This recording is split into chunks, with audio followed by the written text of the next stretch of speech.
Comienza un nuevo tiempo. Al poner toda la gloriosa teología de la adoración en términos concisos y prácticos, nos encontramos con el relato de la conversación que tuvo Jesús con la mujer samaritana, registrado en el capítulo 4 del libro de Juan. Tenemos el privilegio de aprender acerca del significado de la adoración en boca de aquel a quien adoramos. Por lo menos, en este sencillo relato aparecen 10 veces algunas formas de la palabra griega para adoración, proskupneo.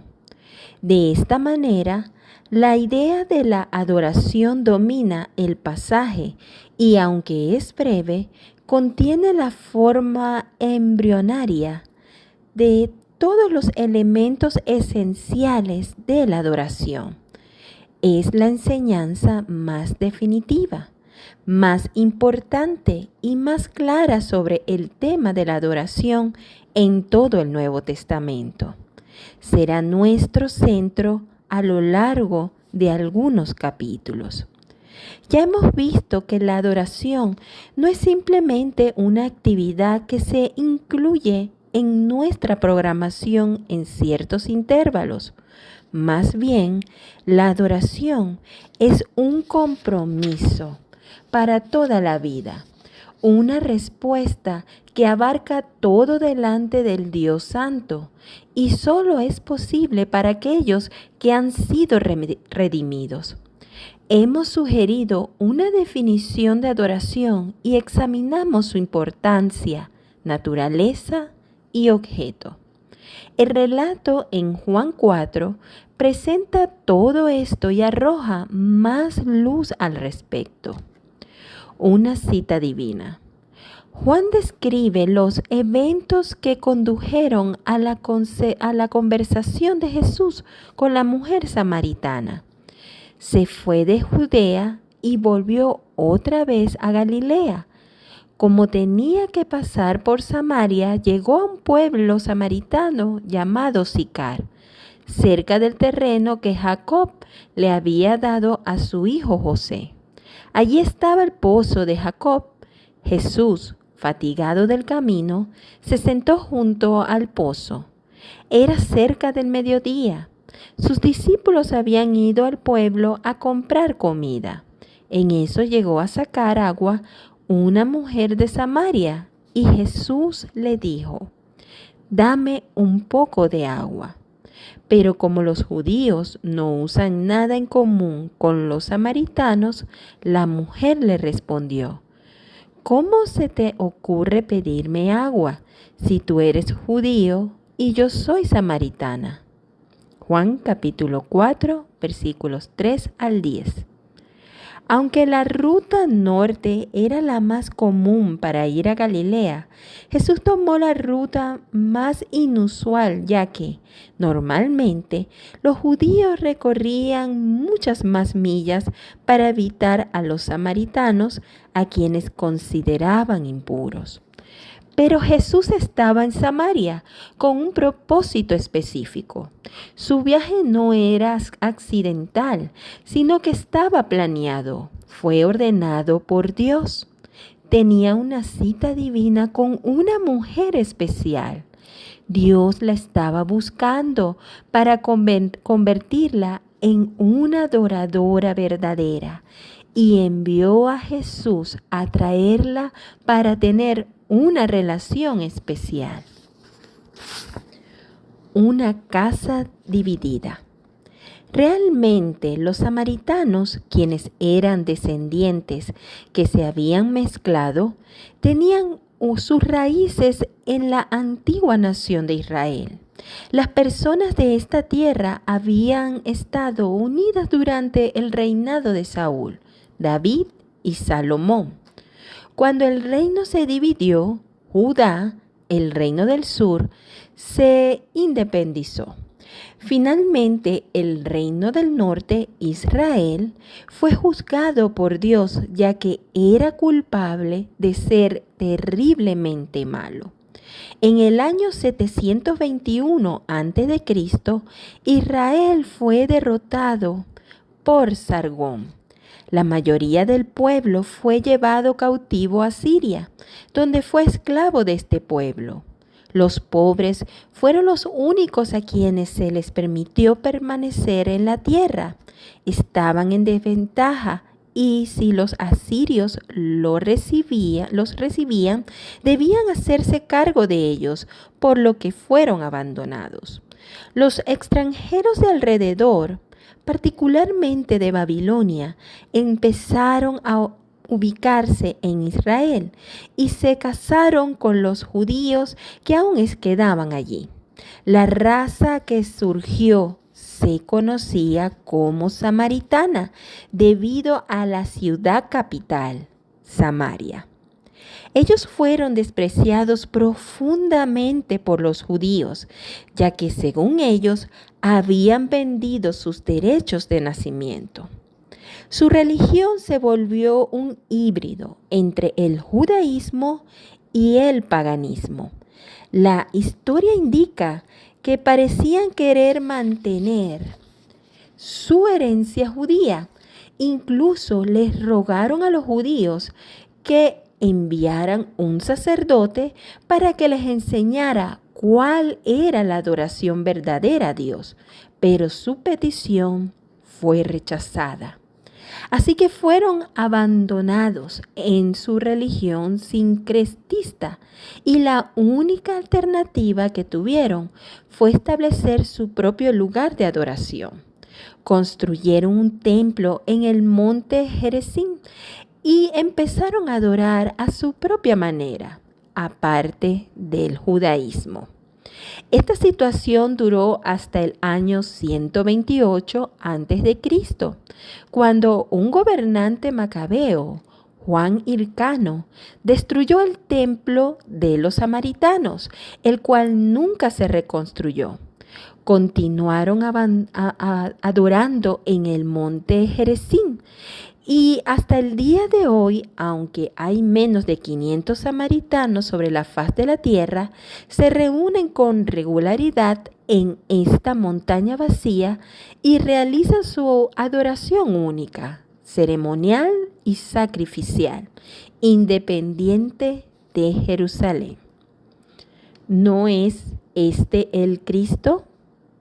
En los días de nuestro Señor, los samaritanos eran despreciados, subestimados, odiados por los judíos, quienes no tenían ningún tipo de relación con ellos, lo cual explica por qué la mujer samaritana se sorprendió cuando Jesús, un judío, se detuvo en el pozo y habló con ella.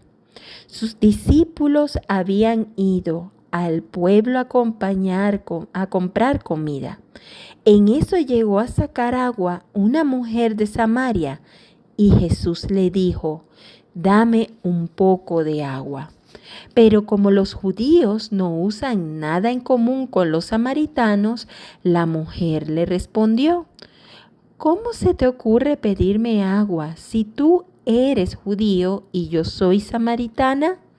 Si supieras lo que Dios puede dar y conocieras al que te está pidiendo agua», contestó Jesús, «tú le habrías pedido a él y él te habría dado agua que da vida».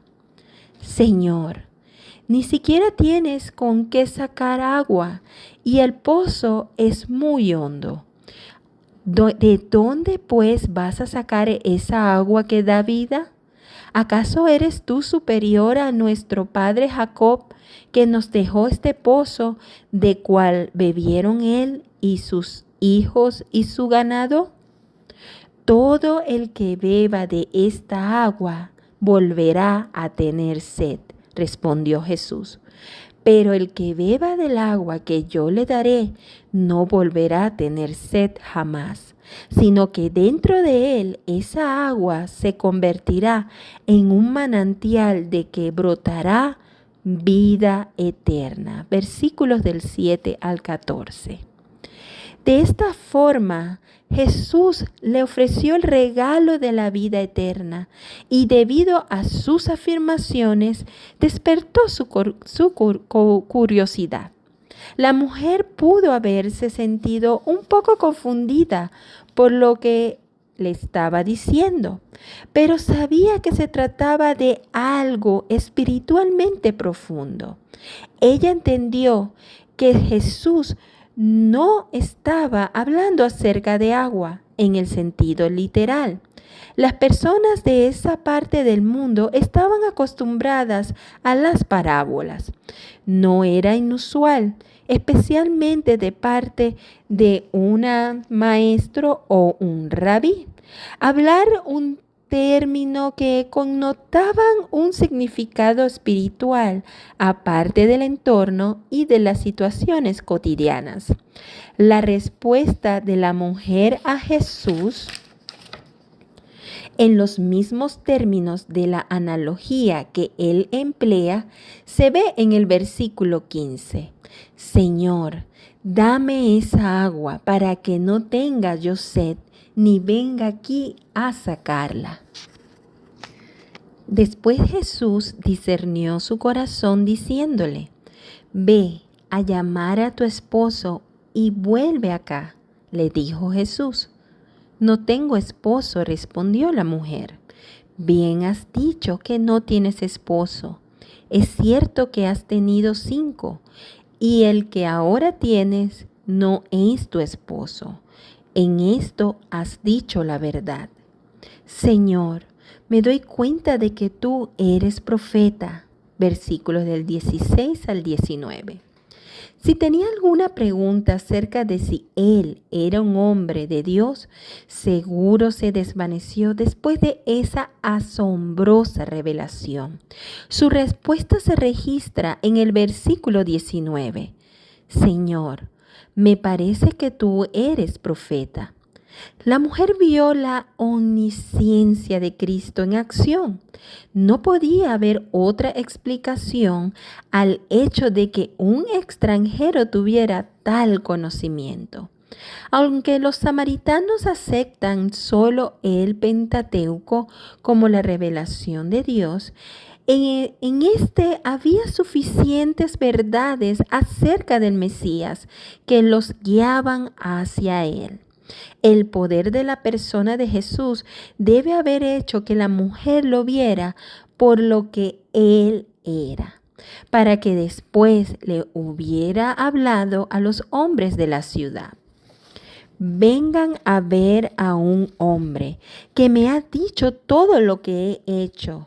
¿No será este el Cristo? Juan 4, versos 29. Jesús había apartado el pecado de la vida de la mujer y eso la llevó a considerar seriamente si él podía ser el Mesías. Ella percibió su condición sobrenatural por 2 razones. Primero, le trajo un mensaje basado en una verdad espiritual.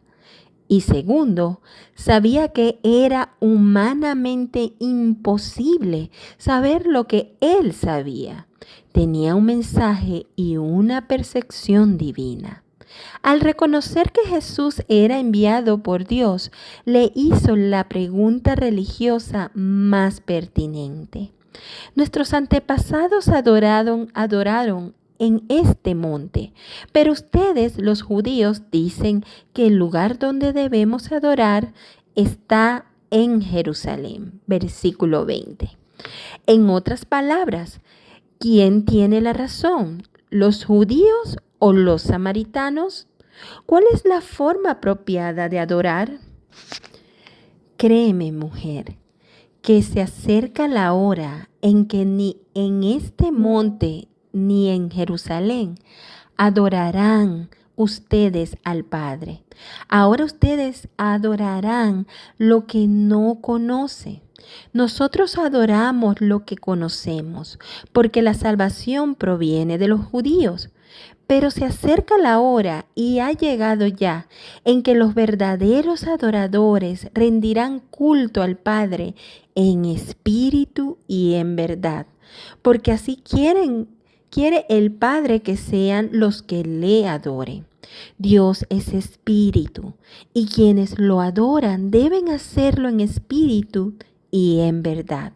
Versículos del 21 al 24. Detrás de su pregunta había algo más que solo curiosidad teológica. La mujer parecía tener un deseo genuino de conocer y experimentar el perdón de Dios, la gracia limpiadora para su pecado, pero no sabía dónde hallarlo. Así como muchos, ella asociaba la adoración con un lugar. Cada uno hizo lo que le parecía bien según su opinión. La confusión de la mujer era comprensible, ya que vivía en medio de dos sistemas de adoración completamente diferentes y ninguno parecía ofrecerle la clase de vida espiritual satisfactoria de la que estaba hablando Jesús. La adoración judía era altamente ritualizada. Se desarrollaba de acuerdo con una liturgia estricta, reglas tradicionales y bíblicas muy firmes acerca de cómo, cuándo y con quién debía hacerse. La adoración samaritana, por el otro lado, no era tan elaborada, adornada o sofisticada. La respuesta de Jesús debió haberla aturdido porque le estaba dando a entender que ambos grupos estaban ofreciendo adoración inaceptable. Como vemos en el capítulo 11, tanto los judíos como los samaritanos eran culpables de ofrecer adoración superficial, indiferente y a su manera, no de acuerdo con la voluntad de Dios. Jesús le dijo a la mujer que los modos de adoración judía y samaritana debían ser eliminados totalmente a favor del método divino de adoración genuina y espiritual. Créeme, mujer, que se acerca la hora en que ni en este monte ni en Jerusalén adorarán ustedes al Padre. Pero se acerca la hora y ha llegado ya en que los verdaderos adoradores rendirán culto al Padre en espíritu y en verdad. Versículos 21 al 23. Algo antiguo, algo nuevo. La declaración de Jesús podría interpretarse de varias maneras. Jesús pudo haber predicho la conversación de la mujer al decir: estás a punto de tener una relación con Dios a través de mí, la cual va a hacer que no tengas que adorar a Dios en ningún lugar, sino en tu corazón. Y ciertamente, esto se incluía en lo que Jesús quería decir. Pero visto desde el significado más amplio posible, las palabras de Jesús querían decir: haré un trabajo de redención en la cruz del Calvario, el cual eliminará de todos los adoradores verdaderos todo lo que de alguna manera esté relacionado con el antiguo pacto, sea genuino o falso. El punto es que la finalización de los sistemas ceremoniales de adoración antiguos se manifestaría muy pronto para ella y para cualquier otro. Jesús dijo en el versículo 23, pero se acerca la hora y ha llegado ya. Esas son palabras fascinantes. Básicamente Jesús estaba diciendo: estoy en medio de la transición. En una mano tengo el antiguo pacto y en la otra el nuevo. La hora ha llegado. Y es justo aquí porque estoy aquí. Cuando el sistema de la ley, sacrificio y ritual actual se acababan y llega el nuevo pacto, estaba prediciendo con claridad el final del sistema ceremonial externo. El final del antiguo pacto sucedió, tal como Jesús lo prometió. Dios lo realizó mediante un gran suceso ocurrido cuando Jesús murió en la cruz. El velo del templo se rasgó de arriba hacia abajo, dando a entender que Dios había puesto fin al sistema completo. El Santo de Santo se estaba revelando, el acceso a Dios estaba abierto para todos.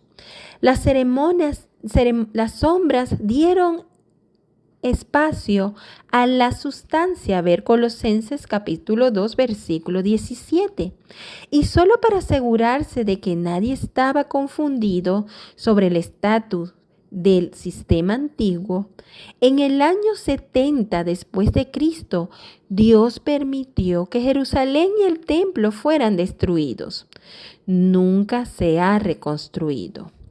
El libro de Hebreos en el Nuevo Testamento nos dice que debido a lo que Cristo ha hecho, tenemos una nueva clase de adoración. Hebreos 10, versículos 19 y 20 dice: Así que, hermanos, mediante la sangre de Jesús, tenemos plena libertad para entrar en el lugar santísimo, por el camino nuevo y vivo que Él nos ha abierto a través de la cortina, es decir, a través de su cuerpo. Énfasis del autor. El tema central de Hebreos 10 es la insuficiencia del sistema del Antiguo Testamento. El versículo 4 dice: ya que es imposible que la sangre de los toros y de los machos cabríos quiten los pecados. El sistema sacrificial no podría quitar los pecados de forma definitiva. Sus ofrendas eran símbolos temporales y se repetían constantemente. El versículo 11 describe el problema. Todo sacerdote celebra el culto día tras día, ofreciendo repetidas veces los mismos sacrificios que nunca pueden quitar los pecados. ¿Qué contraste vemos con la obra de Jesucristo? Pero este sacerdote, después de ofrecer por los pecados un solo sacrificio para siempre, se sentó a la derecha de Dios. Versículo 12. Se sentó porque terminó su trabajo redentor. Porque con un solo sacrificio ha hecho perfectos para siempre a los que está santificando. También el Espíritu Santo nos da testimonio de ello. Primero dice: este es el pacto que haré con ellos después de aquel tiempo, dice el Señor. Pondré mis leyes en su corazón y las escribiré en su mente. Después añade: y nunca más me acordaré de sus pecados y maldades. Y cuando estos han sido perdonados, ya no hace falta otro sacrificio por el pecado. Versículos del 14 al 18. Entonces, el sistema sacrificial terminó cuando Cristo murió, porque perfeccionó todo. El sistema ceremonial, con sus sacrificios, observancias y adoración ritual, se abolió para siempre. ¿Qué pasó con el Sabbat? Ya no se hacen sacrificios, pero aún hay algunos que enseñan que deberíamos guardar el séptimo día de la semana como el Sabbat. Dicen que la adoración aceptable no es posible para quienes no guarden el sábado. Esto contradice la clara enseñanza presentada en este pasaje y en otros de la palabra de Dios. Es cierto que bajo el antiguo pacto en Israel, toda adoración giraba alrededor del Sabbat.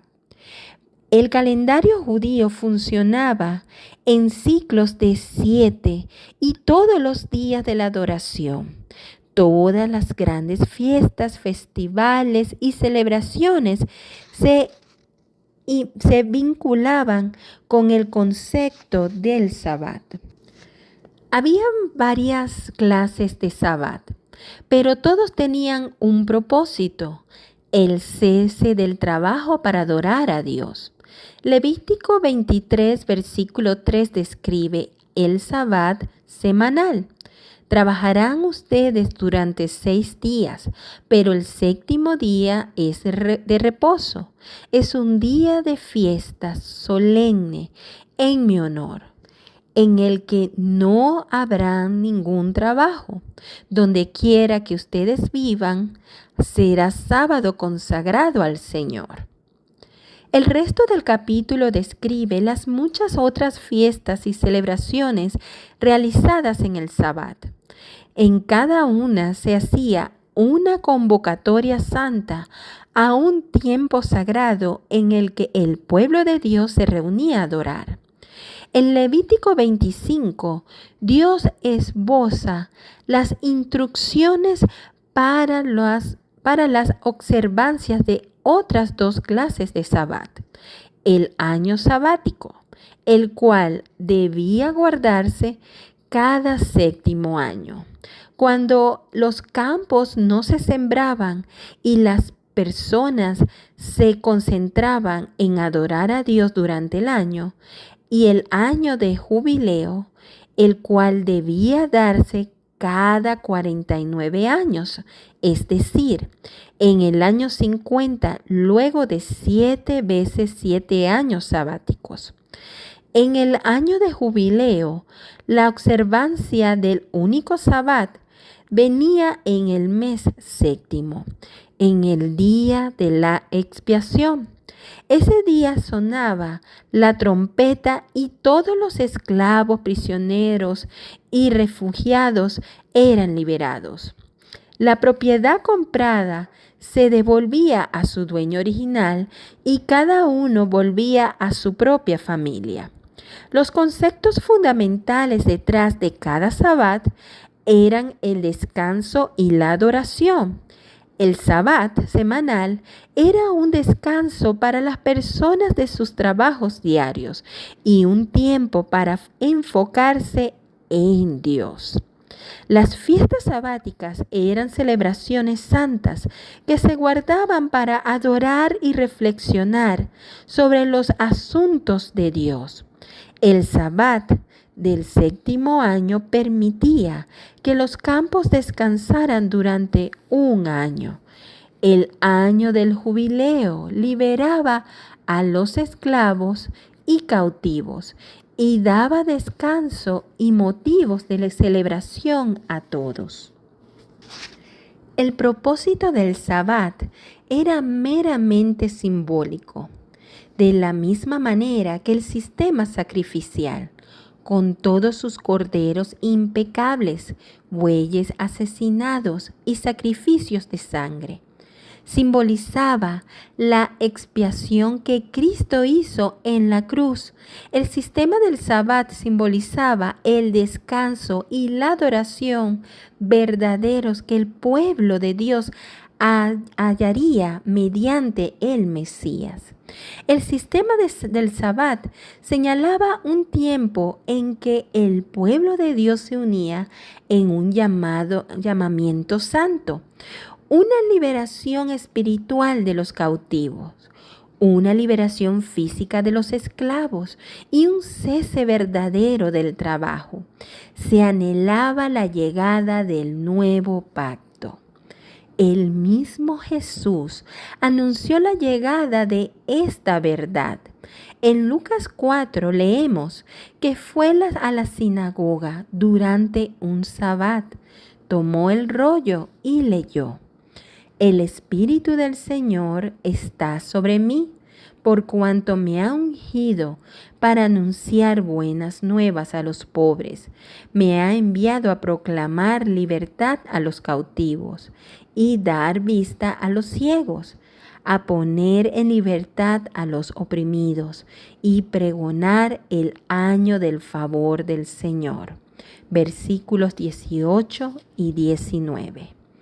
El lenguaje en este pasaje de Isaías es exactamente igual al que Moisés prescribió para el Sabbat del día de la expiación durante el año de jubileo. Levítico 25, versículo 10. Cuando Jesús leyó gran parte del pasaje, luego enrolló el libro, se lo devolvió al ayudante y se sentó. Todos los que estaban en la sinagoga lo miraban detenidamente y él comenzó a hablarles. Hoy se cumple esta escritura en presencia de ustedes. Versículos 20 y 21. En otras palabras, Jesús mismo afirmaba ser el cumplimiento de todo lo simbolizado en el año del jubileo. Fue un momento grandioso en la historia de la redención. Proclamó: vengan a mí todos ustedes que están cansados y agobiados, y yo les daré descanso. Mateo capítulo 11, versículo 28. Era una oferta para acatar el descanso del Sabbat. Él es el cumplimiento de todo lo representado por los Sabbat. No necesitamos la representación si tenemos la realidad. Los Sabbat no eran más que una parte del nuevo pacto, tal como los sacrificios de los animales. Esta es la razón por la que Jesús se sintió libre de quebrantar todas las ordenanzas del Sabbat de los judíos. Si él quería viajar un Sabbat, viajaba. Durante un Sabbat arrancaba maíz y se lo comía. Sanó en un Sabbat y lo hizo abiertamente, aún sabiendo que esto generaría una confrontación. De hecho, reafirmó su señorío en medio del sistema sabático entero y no tuvo temor de ignorar las reglas y las regulaciones de los judíos. ¿Por qué lo hizo?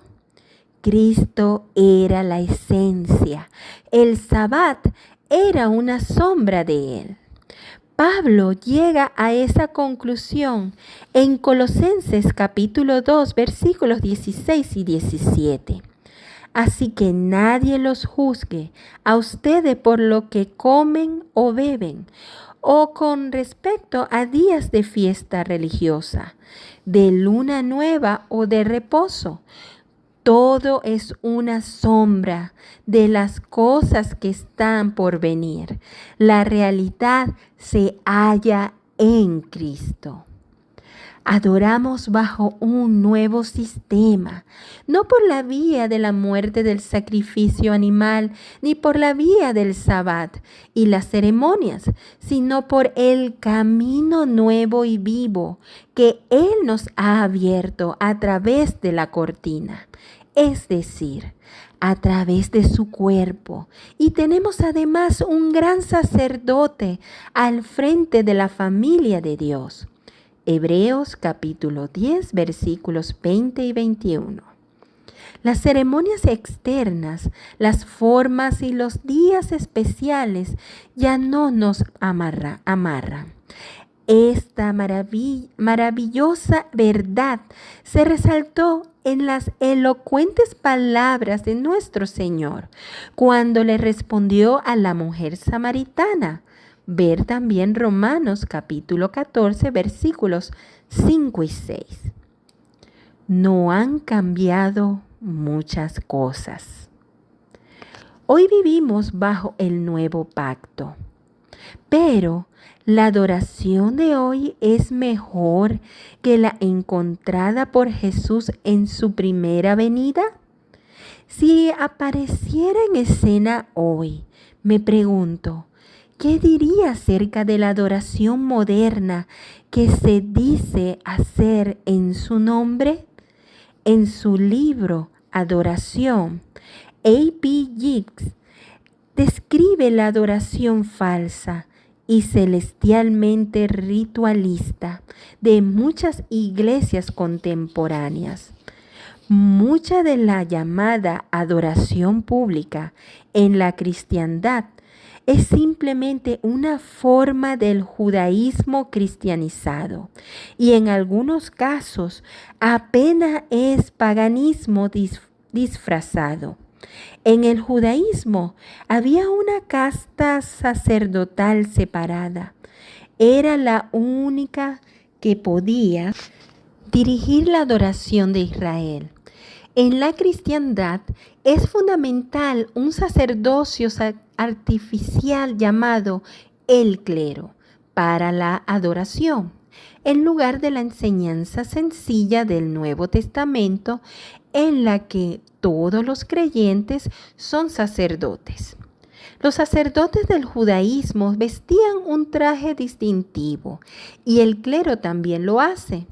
El judaísmo hacía énfasis en un santuario terrenal o construcción. La cristiandad le da mucha importancia a sus lugares de adoración consagrados y llama equivocadamente al edificio una iglesia y se refiere a esta como la casa de Dios. Los sacerdotes judíos tenían un altar en el que ofrecían sacrificios a Dios. La cristiandad ha erigido altares en esas construcciones decoradas, en los cuales se prenden velas y se ofrece incienso, y en muchos casos se guarda agua, la cual se concibe como la sangre de Cristo. Es duro, pero necesario decir que toda esta imitación del judaísmo es absolutamente extraña a la enseñanza del Nuevo Testamento. De esta manera, la cristiandad ha iniciado su propio sacerdocio especialmente educado y ordenado, cuya presencia es indispensable para administrar los sacramentos. Estos hombres vestidos con trajes preciosos al momento de un santuario acordado se paran frente a un altar sin sangre, con un fondo de velas prendidas, cruces y humo de incienso, y dirigen la adoración de los laicos. Con el uso de un ritual preparado de forma elaborada, oraciones estereotipadas y respuestas de los asistentes, el servicio completo avanza en calma y con precisión mecánica. Es una maravilla la invención humana y de la ingenuidad, con un indudable atractivo estético. Pero es un sustituto terrible y lamentable de la adoración espiritual, la cual nuestro Señor declaró que su Padre buscaba en sus hijos redimidos. Si nuestro Señor viviera hoy, denunciaría la clase de adoración ritualista, reprendería a los que guardan el Sabbat, también cuestionaría la adoración menos formal de muchas iglesias evangélicas, no por ritualistas, sino porque a menudo es externa, superficial, ofrecida con ignorancia o con la motivación equivocada y por lo tanto inaceptable. Cristo permitió el paso a un nuevo tiempo de adoración verdadera. Adoración que no se centra en lo externo o lo simbólico, sino en lo interno y genuino. Esto es lo que busca el Padre y es lo que el Hijo demanda. Cualquier expresión que no sea así se queda corta.